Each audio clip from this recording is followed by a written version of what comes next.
ପ୍ରିୟଙ୍କା ଗାନ୍ଧୀଙ୍କ ଭିତରେ ଭାରତର ପୂର୍ବତନ ପ୍ରଧାନମନ୍ତ୍ରୀ ସ୍ୱର୍ଗତ ଇନ୍ଦିରା ଗାନ୍ଧୀଙ୍କର ସମସ୍ତ ଗୁଣ ରହିଥିବାର ଦର୍ଶାଇଛନ୍ତି। କେହି କେହି ମଧ୍ୟ ଆଗାମୀ ଦିନରେ ପ୍ରିୟଙ୍କା ଗାନ୍ଧୀଙ୍କୁ ଭାରତର ଭାବି ପ୍ରଧାନମନ୍ତ୍ରୀ ରୂପେ ଚିତ୍ରଣ କରିବାକୁ ପଛାଇ ନାହାନ୍ତି। ଜୟ ଜଗନ୍ନାଥ।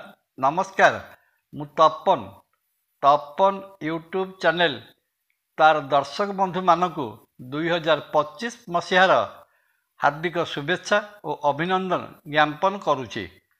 ପ୍ରିୟଙ୍କା ଗାନ୍ଧୀ କ୍ଷମତା ରାଜନୀତିର ନୂତନ ତାରକା ବର୍ତ୍ତମାନ ଆଇନର ଜାଲରେ ଛନ୍ଦି ହେବାକୁ ଯାଉଛନ୍ତି। ଚଳିତ ଲୋକସଭାରେ ବିରୋଧୀ ଦଳ ନେତା ଥିବା କଂଗ୍ରେସ ଦଳର ପୂର୍ବତନ ସଭାପତି ଶ୍ରୀ ରାହୁଲ ଗାନ୍ଧୀ ଗତ ଲୋକସଭା ନିର୍ବାଚନରେ ଉତ୍ତରପ୍ରଦେଶର ରାୟବରେଲି ଓ କେରଳର ବାୟନାଡ଼ ଲୋକସଭା ନିର୍ବାଚନ ମଣ୍ଡଳୀରୁ ଏକ ସଙ୍ଗରେ ବିଜୟ ଲାଭ କରିବା ପରେ ଆଇନ ଅନୁଯାୟୀ ବାୟନାଡ଼ ଲୋକସଭା ସାଂସଦ ପଦରୁ ଇସ୍ତଫା ଦେଇଥିଲେ।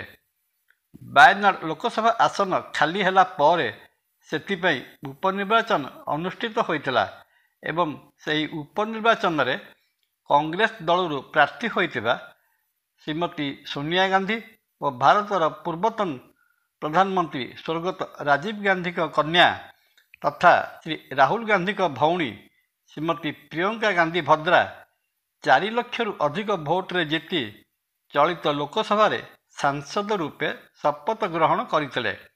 ନିଜର ତୀବ୍ର ତଥା ଓଜସ୍ୱିନୀ ଭାଷଣରେ କଂଗ୍ରେସ ଦଳ ପାଇଁ ଦୀର୍ଘ ବର୍ଷ ହେଲା ପ୍ରଚାର କରୁଥିବା ଓ କଂଗ୍ରେସ ଦଳର ଜେନେରାଲ ସେକ୍ରେଟାରୀ ଶ୍ରୀମତୀ ପ୍ରିୟଙ୍କା ଗାନ୍ଧୀ ତାଙ୍କ ପ୍ରଥମ ଲୋକସଭା ଭାଷଣରେ ବିଜେପି ଦଳର ନେତୃବୃନ୍ଦ ଓ ବିତର୍କିତ ଶିଳ୍ପପତି ଆଦାନୀଙ୍କ ବିରୁଦ୍ଧରେ ଭାଷଣ ଦେଇ ସମଗ୍ର ଦେଶରେ ହଇଚଇ ସୃଷ୍ଟି କରିଥିଲେ।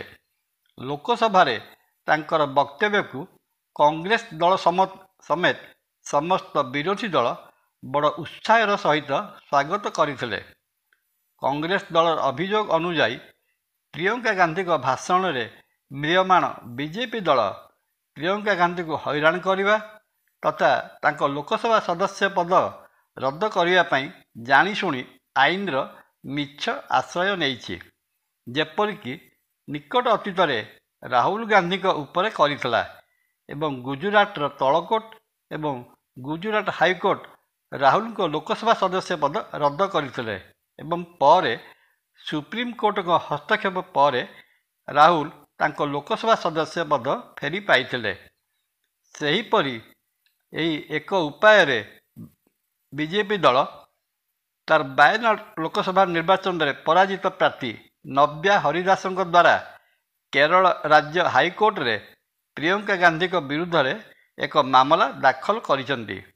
ନବ୍ୟା ହରିଦାସଙ୍କ ଅଭିଯୋଗ ଅନୁଯାୟୀ ପ୍ରିୟଙ୍କା ଗାନ୍ଧୀ ତାଙ୍କ ନୋମିନେସନ ପେପରରେ ତାଙ୍କ ପାରିବାରିକ ସମ୍ପତ୍ତିର ବିବରଣୀ ଠିକ୍ ଭାବେ ଦେଇନାହାନ୍ତି। ତେଣୁ ପ୍ରିୟଙ୍କା ଗାନ୍ଧୀଙ୍କ ଲୋକସଭା ସଦସ୍ୟ ପଦ ରଦ୍ଦ କରାଯାଉ। ଅପରପକ୍ଷରେ କଂଗ୍ରେସ ଦଳ ପ୍ରିୟଙ୍କା ଗାନ୍ଧୀଙ୍କୁ ଆଗାମୀ ଦିନରେ ଭବିଷ୍ୟତ ବୋଲି ଦର୍ଶାଇବା ସହ ପ୍ରିୟଙ୍କା ଗାନ୍ଧୀ କେନ୍ଦ୍ରରେ ନରେନ୍ଦ୍ର ମୋଦି ସରକାରର ସଫଳ ମୁକାବିଲା କରିପାରିବେ ତଥା ପ୍ରିୟଙ୍କା ଗାନ୍ଧୀଙ୍କ ଭିତରେ ଭାରତର ପୂର୍ବତନ ପ୍ରଧାନମନ୍ତ୍ରୀ ସ୍ୱର୍ଗତ ଇନ୍ଦିରା ଗାନ୍ଧୀଙ୍କର ସମସ୍ତ ଗୁଣ ରହିଥିବାର ଦର୍ଶାଇଛନ୍ତି। କେହି କେହି ମଧ୍ୟ ଆଗାମୀ ଦିନରେ ପ୍ରିୟଙ୍କା ଗାନ୍ଧୀଙ୍କୁ ଭାରତର ଭାବି ପ୍ରଧାନମନ୍ତ୍ରୀ ରୂପେ ଚିତ୍ରଣ କରିବାକୁ ପଛାଇ ନାହାନ୍ତି। ଜୟ ଜଗନ୍ନାଥ। ଭିଡ଼ିଓ ଭଲ ଲାଗିଲେ ଲାଇକ୍, କମେଣ୍ଟ ଓ ସବସ୍କ୍ରାଇବ୍ କରିବା ପାଇଁ ଅନୁରୋଧ। ନମସ୍କାର। ତପନ।